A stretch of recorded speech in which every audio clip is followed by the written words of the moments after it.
Good evening, my friend. Welcome to the show. I am Lou Mangello. It is Wednesday night and time once again for WDW Radio Live.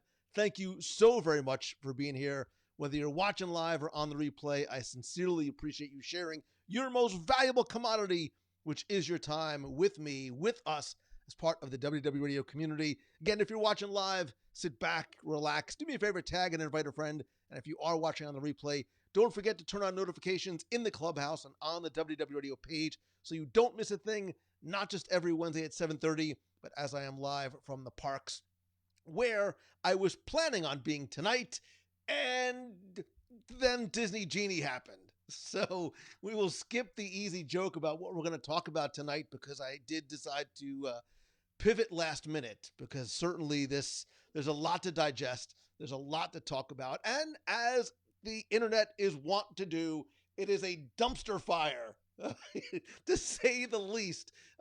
It has been an interesting couple of hours for me, just trying to take in and digest not just the news and, all sort of digging down through what Disney Genie really is and what it's going to look like. But the flurry of comments and inquiries, some of which I have held off on until I can process this a little bit more, and that is what tonight is all about. I very much have some thoughts that I want to share, as I'm sure you do as well. I absolutely want this to be a conversation and a civil one because I know sometimes our emotions do very much get the best of us, which is a testament to how much we love and how passionate we are about this place. But I do want to share some of my thoughts, and then very much have a conversation about this. I'm going to try and monitor the comments best that I can. One, they go by really fast. Two, I don't have my glasses on because I really want to sort of focus on getting all the stuff out of my head and sort of on paper here, and then we can talk about it some more. Again, I know there already has been a lot of conversation in the clubhouse, and I appreciate you sharing your thoughts and once again being civil to one another, even if there are clearly some differing opinions, to say the least. Yeah. So all right, let's get into it a little bit, right? And I want to just give you my first knee-jerk reaction.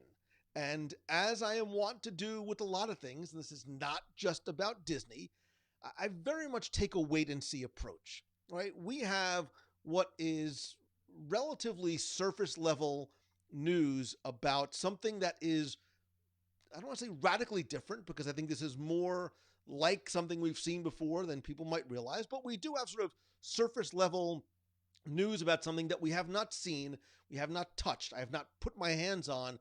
Disney, that sounds weirder than it should. I have not been able to download and go take Disney Genie through its paces. None of us have. We have not seen not just what the day one, 1.0 beta version of this software is going to look like, but how it is going to impact the park experiences, not just day one, but short and long term for ourselves, for our groups, for our families, for everybody involved. So I want to, and I implore you to, as difficult as it is, to avoid the knee-jerk response. And I think anytime we see anything, Disney or otherwise, that has a price tag to it, the collective internet loses its marbles, because I get it. It's money. Just to be clear, I'm in the same boat. I have a family of four. I pay for my own tickets. I pay for my own food, which is incredibly expensive when you eat like I do. And I want to, and we will absolutely, we are absolutely going to talk the financials of this. I want to get through some thoughts if I can speak first, and then we will get to some of the financials. But whenever something like this happens, Disney or otherwise, my first question is always why, right? What predicates this decision? What predicates a change or release? And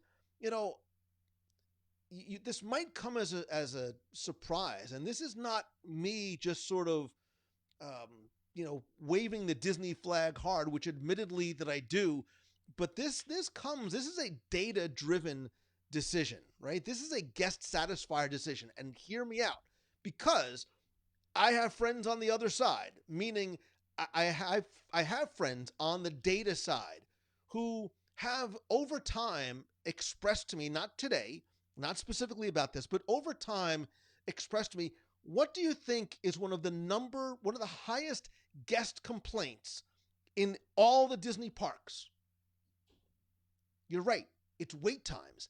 Still, with Fast Pass, with all the, it's still wait times. Even when Fast Pass was doing its thing pre-COVID, people complained that Fast Pass took too long. I couldn't get one. I had to run to a kiosk. I didn't know how to do it. It's too confusing. I can only get 3. I can't.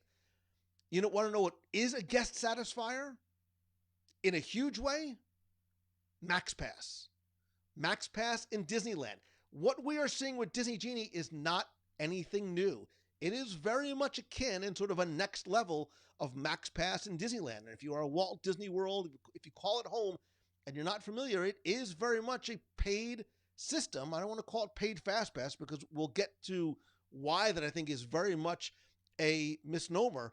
But at the end of the day, people do not want to spend all day waiting. That's it. That is the number one guest dissatisfier. And many guests, not all, are willing to pay for it.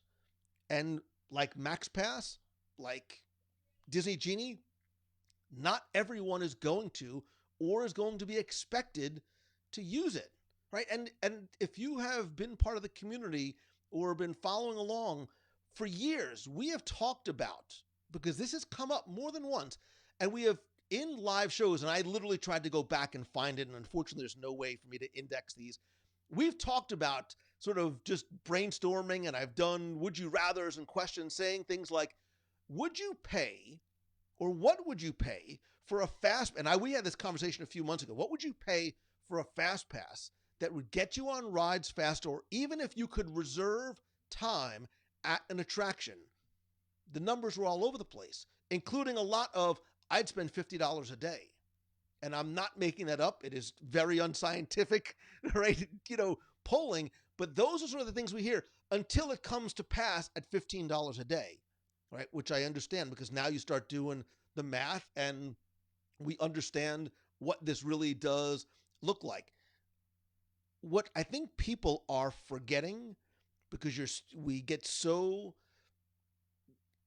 excited by, blinded by, enraged by the numbers, right? Because all we start doing is the mathematics. I have a family of 4, and if I go for 7 days, it's going to cost me this much more. What we also do, let's sort of step back for a second, right? Because before we even get to the paid, there is a huge, very important, and I think this is getting lost in the conversation. This is a huge update in terms of what is going to be available for free. I was going to do my really bad Rob Schneider for free. Yeah, for free. Because our experience, which is what we've seen sort of trickling into our day at the park experience, is going to be much more, not forget about personalized, customized, based on our choices, right? They are going to take the variables that we answer into consideration. They are going to create an itinerary for us that we can stick to, not stick to, move, make changes to, or whatever. They're going to provide real-time updates, not just to the things that you've chosen, but hey, just so you know, there might be a 10-minute wait at Space Mountain if you want to go. All of a sudden, there's availability at Tortuga Tavern, Cinderella's Royal Table, California Grill, the Boathouse, yay, wherever it might be. You tell the app what you want to do, and it's not only going to sort of lay out your itinerary, goodbye Excel spreadsheets, we've all been there, you know what I'm talking about. It's also going to forecast the times and recommend when to ride the things that you've said that you wanted, or the interest list. Hey, I like Star Wars, I like princesses, I like Little Mermaid, whatever it is, when to ride, where you can eat, etc.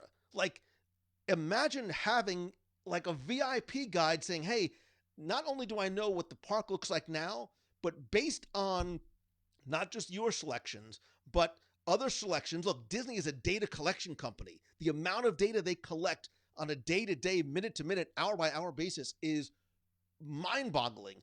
So they're able to accurately predict, hey, based on the choices people have made, there's not going to be a long wait for Big Thunder Mountain at 3 o'clock today. Based on what we're seeing in terms of availability, you're going to be able to get into Skipper Canteen at 5 o'clock if you want to do it. These forecasting of future wait times is insane. And I think we're forgetting like just how that is going to impact the experience. Forget the paid part for now. We are going to have, in theory, again, I'm waiting to see. I want to see the delivery on the promise, as we all do. We are going to have a more efficient, i.e. better experience in the parks, say it with me, for free. There's no cost to the app. Everybody gets it. Annual pass holder, day guest, it doesn't matter.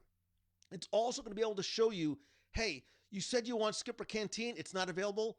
It's going to show you the next reservation that's available. You don't need to go and try and load the app, keep putting in different variables, hoping to try and get it. Going to a third-party site, which is collecting their own data, not Disney's data. They do not scrape data necessarily from Disney. They're going to say, hey, you said you were interested in Skipper Canteen in, wherever else you want to go eat, Woody's Lunchbox. This is when the next availability is. You tell it your interests. It's going to evaluate for you using some sort of very complicated algorithm that I could not fathom the best ways to experience the park with an itinerary that is customized and personalized to you. You know how much it's costing you? Zero. This sort of option has never been available before, paid or otherwise. Even if you paid a VIP tour guide, you would not be able to get that type of predictive experiences. There's going to be a dining tip board. You're going to be able to make reservations, mobile order. You're going to be able to join the walk-up wait list without having to walk up and join the wait list. So if you're in Tomorrowland, if you're in Epcot Center, if you're in Galaxy's Edge, and you want to go to Skipper Canteen, you don't have to walk up physically and be there and say, I want to join the standby list. You can do it from the app. As somebody who likes to eat and eat in different places, that's huge. It's a huge convenience that comes at no cost. Now, let's get to the paid elephant in the room. There is going to be the Genie Plus service, right? This is something that you'll be able to, from what I understand, add on in the app. This is not something you have to decide ahead of time. You can choose it individually for a day. You can add on multiple days, whatever it might be. And this is going to be available in Walt Disney World and in Disneyland. There's going to be about 40 attractions in Walt Disney World, about 50 attractions in Disneyland in the list. This gives you access to the Lightning Lane if you want to, okay? And I like that it's not called some derivation of FastPass, because it's not. And I think, and again, I'm speculating because none of us have seen it. We certainly haven't seen it on July 3rd to see what it's going to look like in practice. But I imagine, and I've been spending the last few hours really analyzing this in my head, I think this is going to be a much more efficient and shorter wait time experience than we had with FastPass. This is one of the guest complaints that Disney was getting consistently, that, yeah, FastPass sounds great in theory, but I'm waiting in line 45 minutes in this FastPass queue. There's not something, it's like going through a drive-thru in South Florida. It's not really fast food. It wasn't really FastPass. I lived in South Florida. I could make that statement. So it's not a paid FastPass. Please stop calling it that. I've been watching very, very closely the comments coming by very, very fast in the clubhouse and elsewhere, calling this, well, now I have to pay for FastPass. No, you don't.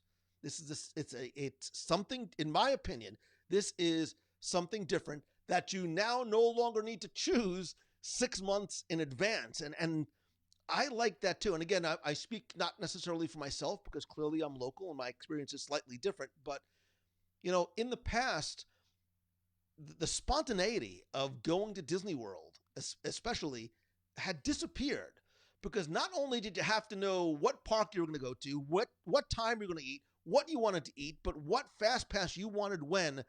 which is not only takes sort of the magic out of it, but if you have a family and picky eaters and you don't know who's going to be feeling what, you're very much sort of restricted in your day. That grid that we used to make on our Excel spreadsheets, which used to be so fun, and we sort of put in the days and the different colors. We'll go to Magic Kingdom this day.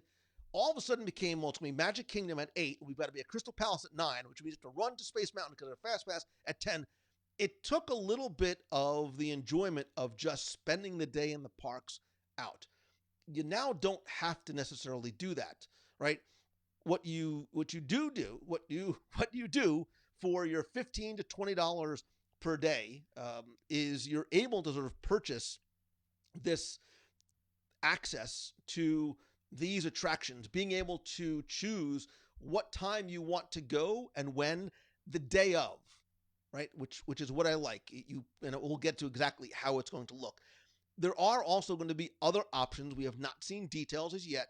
Paid access options for things which I'm assuming are going to be like Rise of the Resistance, Mine Train, whatever else, where you will be able to pay for individual attraction selection, Lightning Lane tickets. If you need it, if you want it, this is the option that you asked for. We all have had conversations of, would you pay for a Rise of the Resistance Fast Pass? I'm not speaking for anybody, but overwhelmingly the answer is always yes, yes, yes. I don't know what it's going to cost. I can't speak to it. I don't know. Will it be prohibitively expensive? It is a very all of these things are completely subjective. Is it going to be right for you? If you feel, hey, my kid's a huge Star Wars fan, there's no way I can take my 6-year-old to Galaxy's Edge and be like, yeah, that really cool attraction we can't ride because dad overslept and I wasn't fast enough on my finger and we didn't get a boarding group. To say, hey, you know what? My kid loves this. If it's going to cost me $10, I don't know what the number is. I'm making it up. As a parent, I know that we have made those decisions for our children, for our friends, for our spouses, for ourselves. You know, does any kid need a $200 lightsaber from Savi's workshop? Of course they don't. You did not need that. Did I get my money's worth out of that $200 because I saw my son's expression? You better believe it. These are all subjective. And this is what's making me crazy today. And I have had a very non-Lou Mongello-like response to some of the things I've been seeing, because this is not unique to Disney. And I don't just mean Disney World versus Disneyland. The place down the street, Universal Studios, has Express Pass, which is exponentially higher. And I cannot speak to it because I have not used it. I used it once. Yes, I've actually gone to the other park because I love Spider-Man, right? But you want to talk about an experience that, again, fluctuates in cost. And I'm not trying to compare apples to oranges here, but you know, that pass can vary based on how busy it is. It could be up to like $130 per day per person, right? So it's not for everybody, right? And again, I do want to get into the financials, but I want to save that for a second, because you're not losing anything, right? And I think this is what's getting lost. Nobody is losing anything, right? FastPass has been gone. COVID helped, unfortunately, FastPass has been gone. So this is not unlike anything. Nobody is being restricted from going to Magic Kingdom and waiting online for Space Mountain. You never have been, you never will be. And I'll talk about some of the reactions that I've seen like that, right? There's also other things that are let's go back to some of the things that are still going to be included. You also have, and this I really want to see, you have this AI, this artificial intelligent assistant, right? Think Alexa, think Siri, built into the app. So if you have a question, hey, what's the wait time for Space Mountain? How far is this? How can I get a reservation? You have this smart assistant that will answer your question. And if you cannot get the answer you want, it will connect you to a live cast member. Like, that is crazy. We have never had that before. Using our mobile device to have access to a live cast member who can answer our questions, not just about where's the closest restroom in Fantasyland, How do I get to Skipper Cat? Yeah, I'm hungry because I keep going back to food.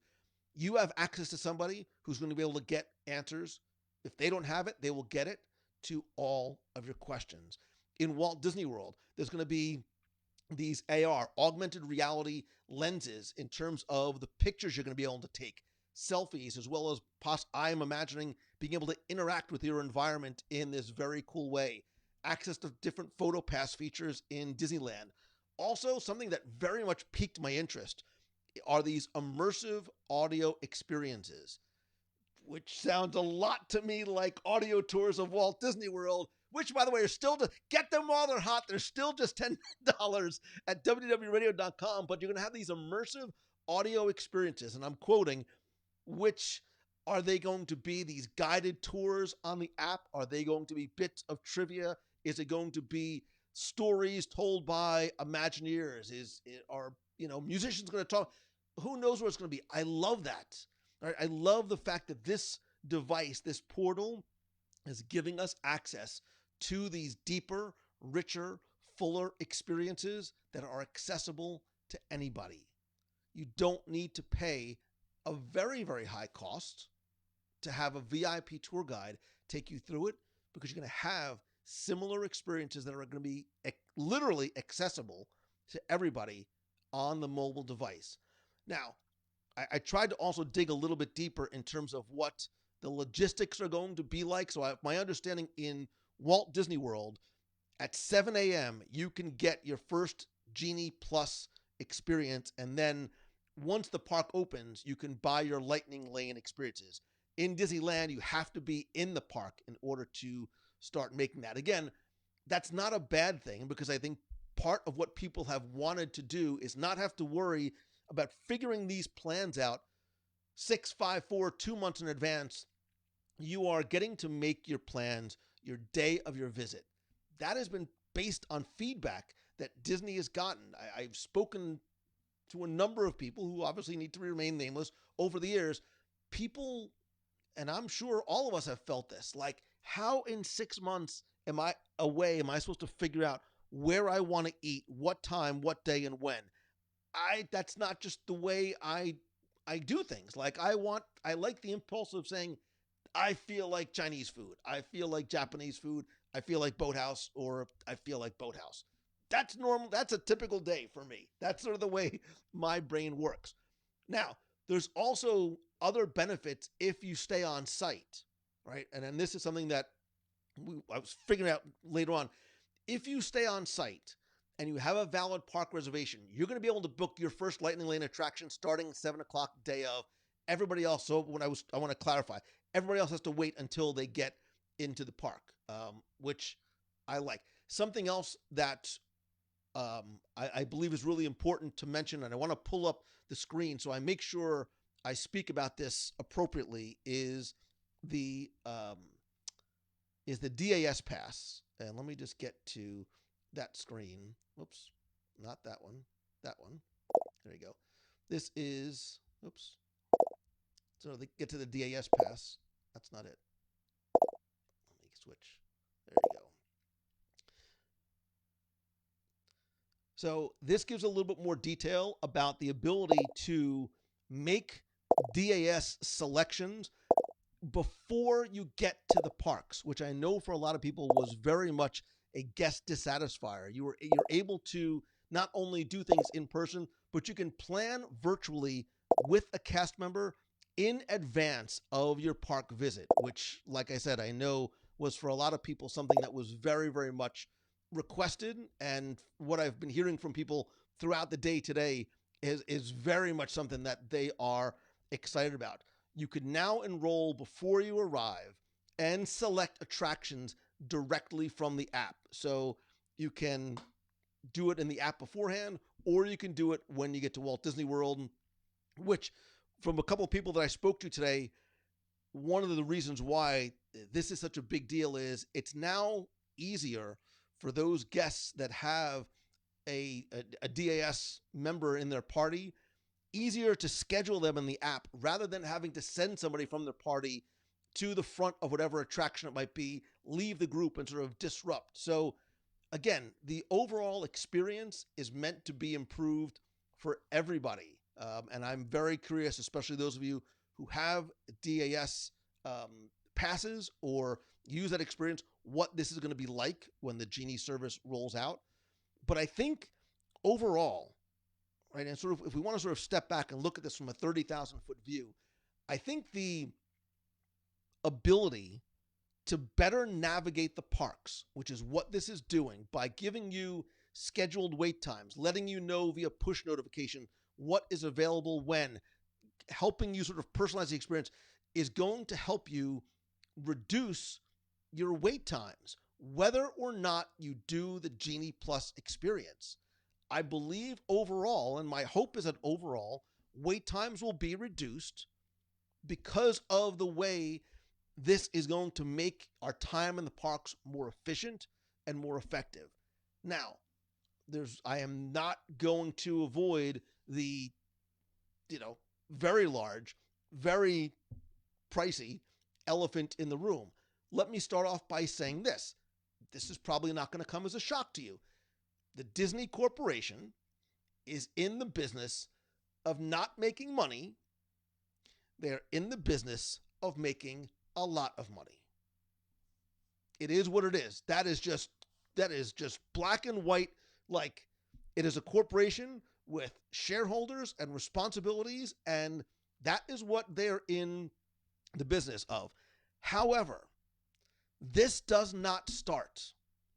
Disney Genie does not start with, how do we make more money?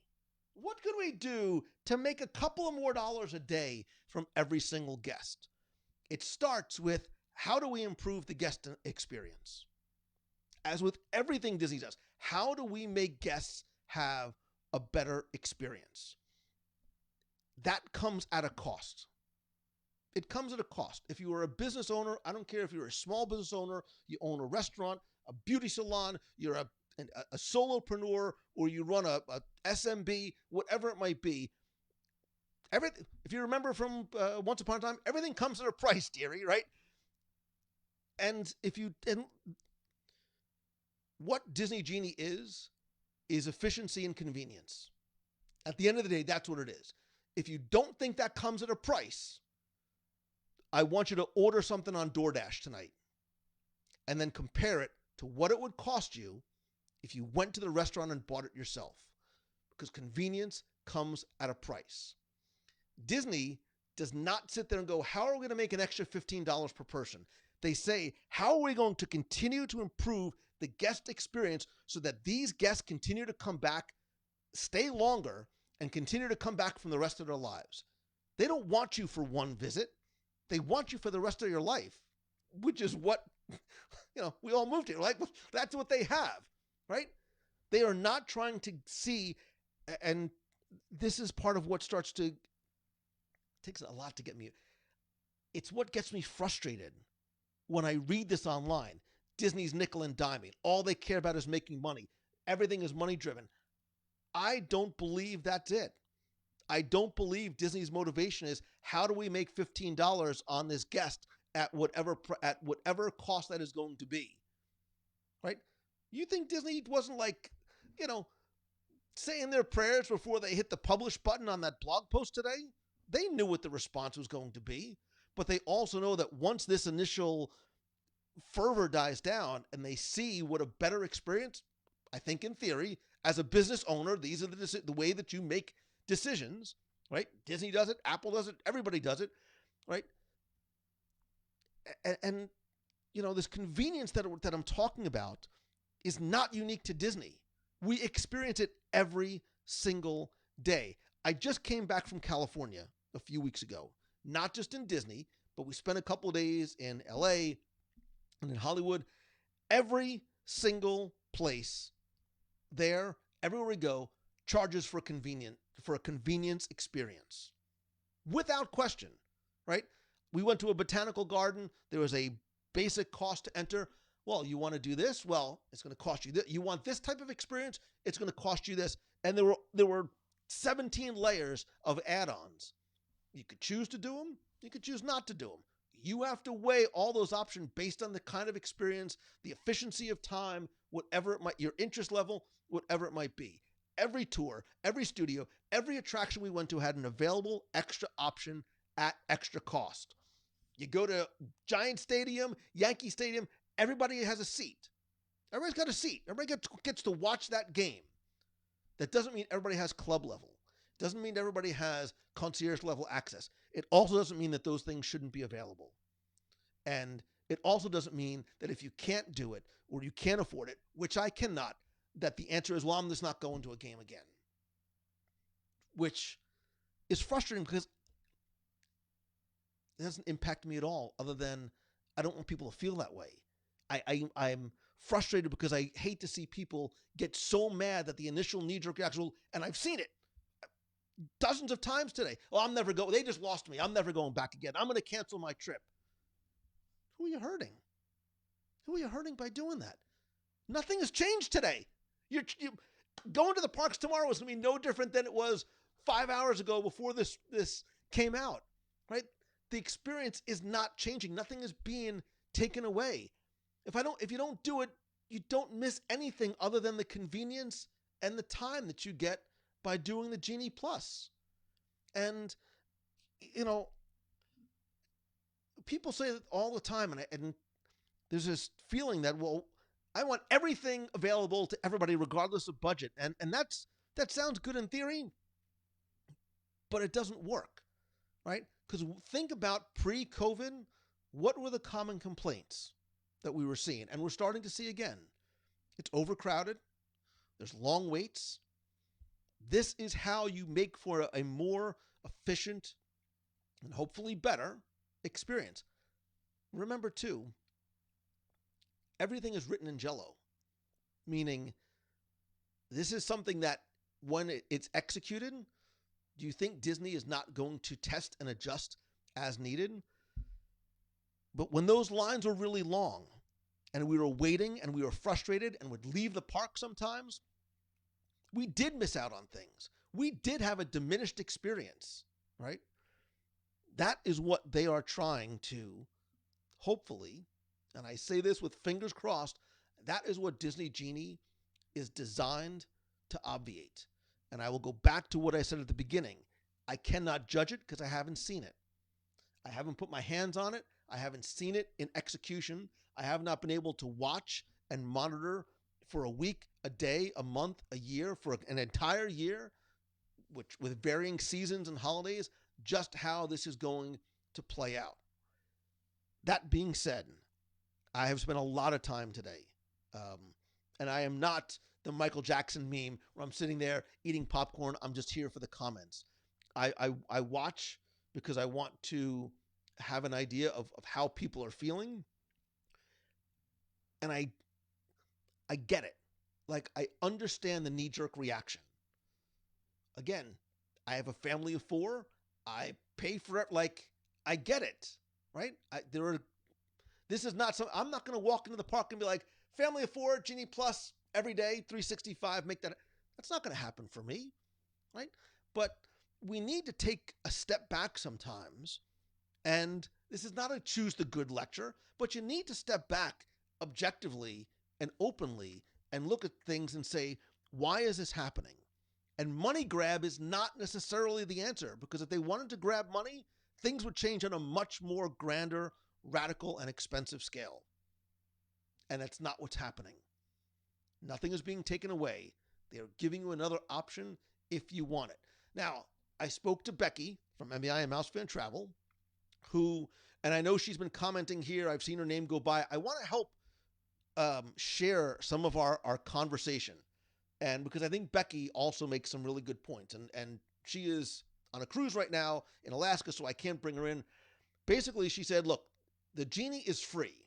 It's going to give you tips and suggestions to maximize your time based on the trends for the day, plus all those additional enhancements. The Genie Plus is at an additional cost, but you get to select the next available time and make a reservation, one attraction at a time, which is not limited to 3, like FastPass. Another reason why it should not be called paid FastPass. The Lightning Lane those one or two attractions, you can opt in. You can opt in if you want that expedited entry. So going back to what we talked about before, that family that has to get Rise of the Resistance because there's not going to come back to Disney World for 5 years, because that's sort of like the national average, right? 4 to 5 years for the average family, but they can't get a boarding group. If they want to, they can buy it. You don't have to. It's a personal choice if you want to do it. It's what people have been asking for since day one. Like, I've seen the comment 1,000 times. I couldn't get a boarding group. Would you pay for one if you could get it? Absolutely. What would you pay? X amount of dollars.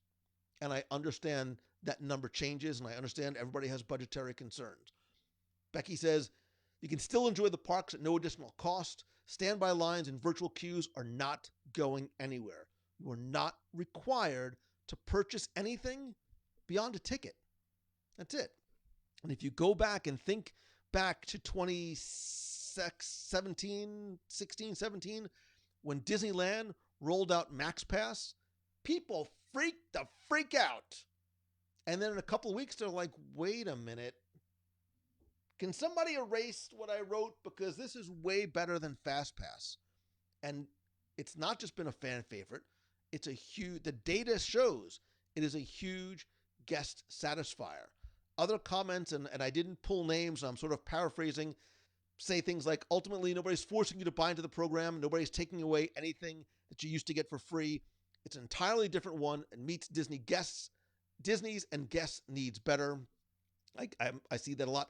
Josh D'Amaro quoted to D23, and I'm going to paraphrase his comments as well. It's easy and convenient. There's some attractions that can use lightning lane queue, which you can purchase individually, which is the ultimate in flexibility. Rise of the Resistance is a high demand attraction.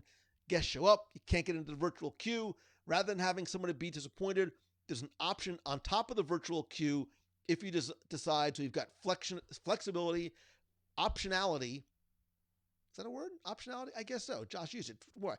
And a better guest experience overall. This is literally what guests have been asking for years. For years.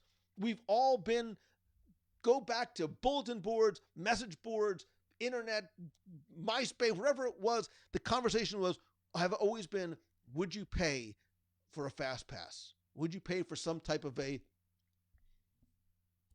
this is the answer you've been asking for, right? The virtual queue is still going to be available. The standby queue is still available. Nothing is being taken away, right? People are saying it's not a requirement, it's an option. You don't lose anything. The other thing that I'm seeing a lot of, and this is where I start, is, Disney is pricing people out. Of what? Of what? Your price of admission has not changed. Your ticket price did not go up, although they do every year. Everything goes up every year, right? What are you not able to do? I think the only person who potentially should, and have it not a concern, but very much a wait-and-see attitude, are local annual pass holders, right? Why? Are we going to have the option to get this? How is this going to affect wait times, right? My hope and belief is that it's going to be, if everything goes as, it's going to be more efficient. There's going to be overall less waiting for everybody, standby included, right? But this constant, that Disney's only doing this to make money, right? One, I don't think that is the only motivation, number one, because there's lots of other ways that they could easily make money, right? But, we also need to put ourselves in Disney's shoes a little bit. How do we expect, how is Disney supposed to make money if they don't charge for things that they're adding on? Like, if you own a restaurant, you're not just going to give people a free piece of cheesecake. You want people to buy the cheesecake at the end, because you have huge margins on cheesecake, right, for your desserts, right? Do you think Disney Genie was free to Disney? Like, they've got a couple of guys just sitting down in their basements, like, oh, by the way, we developed Genie. Like, there's a monstrous cost and infrastructure that goes into something like this, right? And, again, if you don't see the value, you don't have to use it. right? I think there's advantages. Other people said, look, I don't have to plan everything in advance. It's gonna help those of us who want a more efficient, enjoyable day. I will go back again and repeat myself 1,000 times. I am waiting to see, right? I am waiting to see. At the very least, we are getting a new free app with lots of enhanced features that are free. Um, we're not prevented from doing anything. We're hopefully going to be more efficient all around. I don't think that Disney is insane enough to do something like this. It's going to make wait times longer because that will be a guest dissatisfier, right? They're but I'm having a tough time wrapping my head around the anger. And I have seen, not from you, I have seen some very, very like uncomfortably angry responses. Um, you know, and like, what are you angry about? Are you angry because there's a convenience option that they're charging for? Like, it's the nature of all businesses. Like, it's the nature of all, like, I'll go back to the DoorDash example. Like, maybe instead of being so angry, it's all right. Let's just take a pause. Let's just sort of hold off and wait and see how it actually plays out, what it's going to look like. Who knows? You might actually like it. Like, there might be added benefits of shorter wait times and better in-park experiences. All of a sudden, you're a lot more efficient because the app is all doing the calculations and work for you. I think it's why they're doing it. And I have been watching your comments, and I will tell you that we are. I'm absolutely going to do a WW Radio Nation call in the next couple of days because I want to have an actual conversation about this beyond just the reading the comments here. So if you're a Nation member, silver or above, look for an email in the next couple of days. We'll do a Zoom call. Oh, and very last thing, and again, I have no horse in the race one way or the other. Please stop calling for Bob Chapek's head, like, about this. They announced this service in 2019 when Bob Iger was still CEO. This is not a Bob Chapek money grab. Man, I'm saying a lot of like not nice things about Bob Chapek, and it's not like Bob and I are like hanging out getting sushi every Tuesday, which would be nice. But like, we need to pump the brakes on, putting the target very squarely on Bob Chapek's back. This plane was very much in flight before Bob got here. So, and again, I have no skin in the game. Bob Chapek, Bob Iger, one way or the other. But if I see something that I think is not right, I want to call it out. And I think it's not right to sort of put the blame or direct your anger directly to him. And I've seen on more than one occasion people saying, I just found Bob Chapek's email and I sent him my thought. I think that's great, and there are open lines of communication that way. But while he is CEO, and decisions ultimately fall on the head of a solo company or a 150,000 person company, if you're angry about this and you are entitled to your opinion, of course. He is not necessarily call Bob Iger and the team around him. But I do, I do want to see more of your comments, and I promise you, I will go back through the comments and try and read them because I do very much want to get a sense of what your reaction is, what your thoughts are. I think for a lot of things, sometimes our reactions the day after are a little more tempered than they are 5 minutes in. And I've even seen a couple of people say, all right, now that I think about it, I'm not as freaked out as I was before. Again, I have this, how you feel doesn't affect me other than I feel that I want to try and I think we all have immediate emotional reactions because we love this place so freaking much. We do. And we don't want anything to diminish our experience or keep us away or take anything away from us. And sometimes when we hear that there is a financial barrier, it's the first thing that we think of. And I think that's not ever the intention. No company, Disney or otherwise, ever makes a decision, go, we know this is going to really bother people, but let's do it anyway because we need to get a couple of bucks.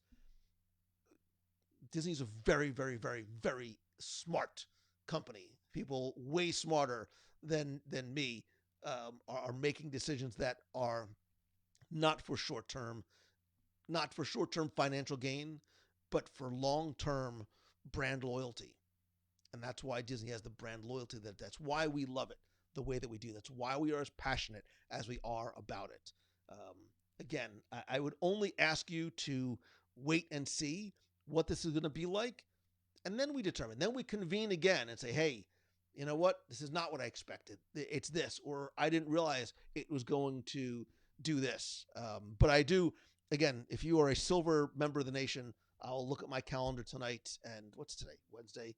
Maybe tomorrow, maybe Monday, maybe over the weekend, maybe Sunday. We'll figure out a day that we can talk more about this. I also do encourage you not just to quickly skim the Disney Parks blog post. There are two videos there. There's a 2-minute video and there's a 15-minute video. At the end, there's some, you can sort of tell like it's sort of pre-populated questions, but it does sort of help take you through the process a little bit more. It also gives you a look at what the interface is going to look like. We also don't know, they also haven't told us when this is going to drop. My expectation would be in the fall. I think in a perfect world, Disney would love to have this in place by October 1st.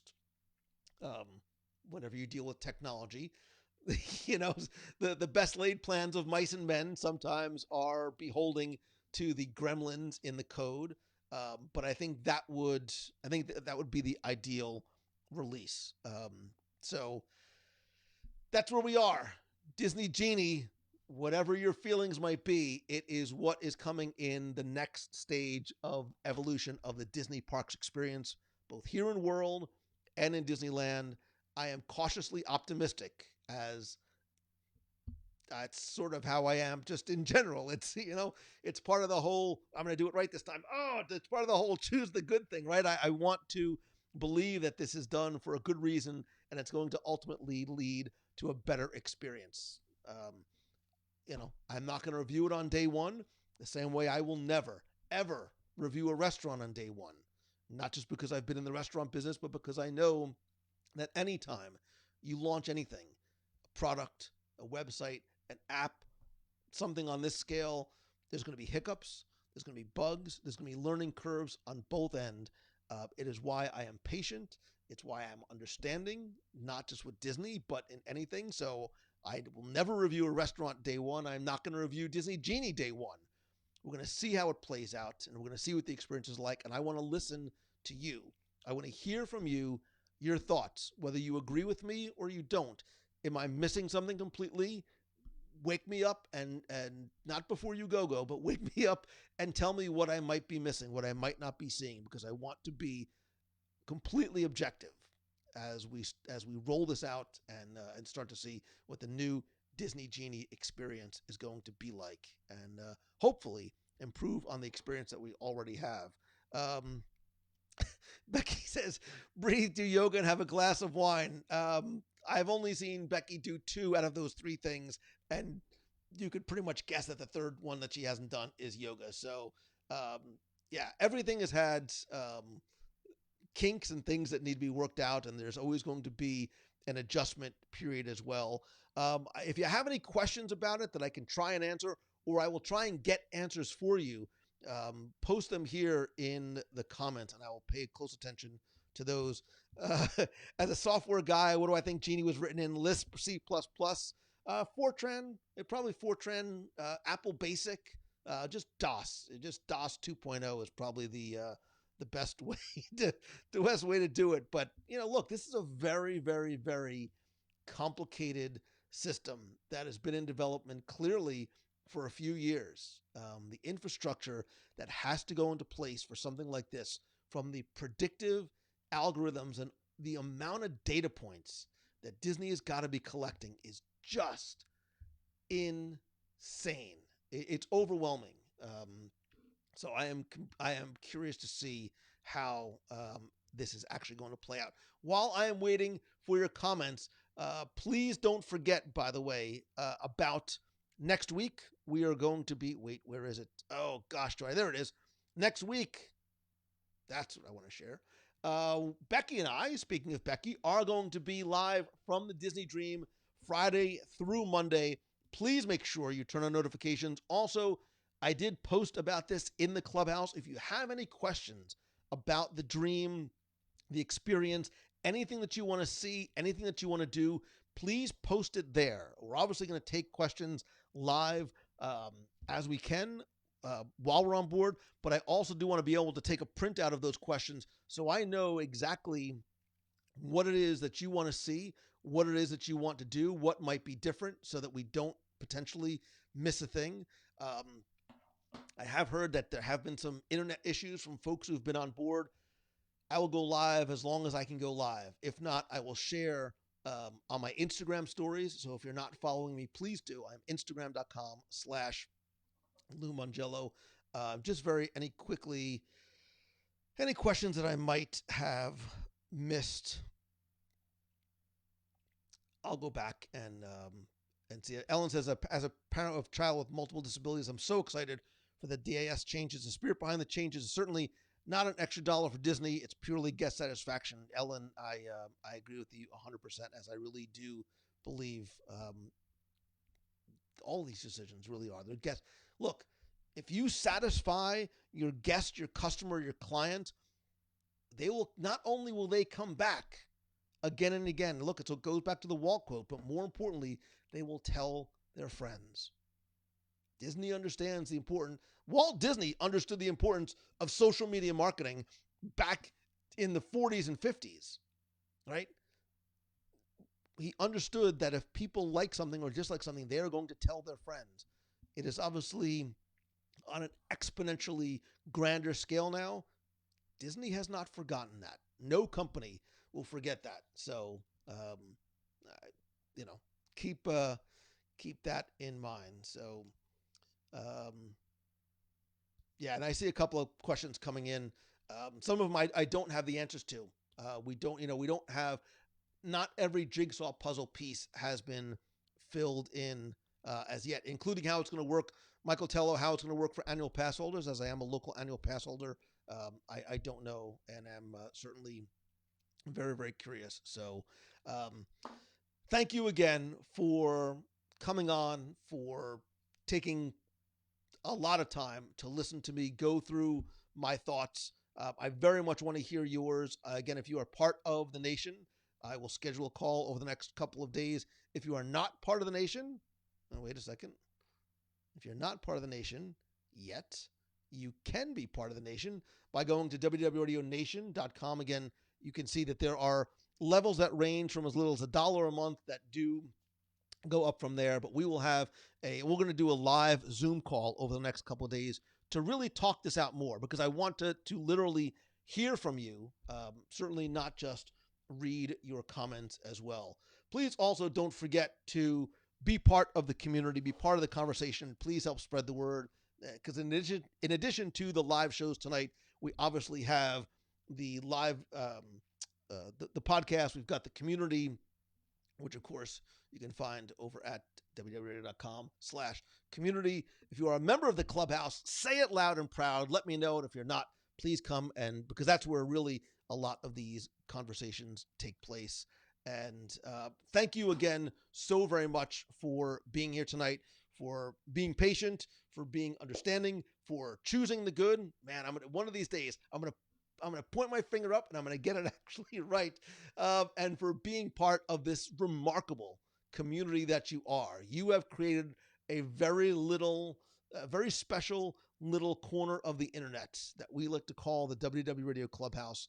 And I'm eternally grateful to you and for you for making this place the kind, civil, welcoming, friendly, and wonderful family that it is. Community is not a buzzword. Family is not a buzzword. It is how I've always approached this whole thing, and it is what you have been able to grow at scale. So thank you, thank you, thank you.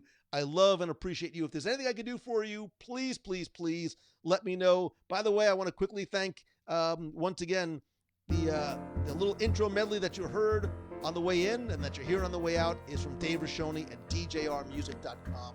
That is an original composition of his. I love you. I appreciate you. So until next time, please, please don't forget, choose the good. See ya.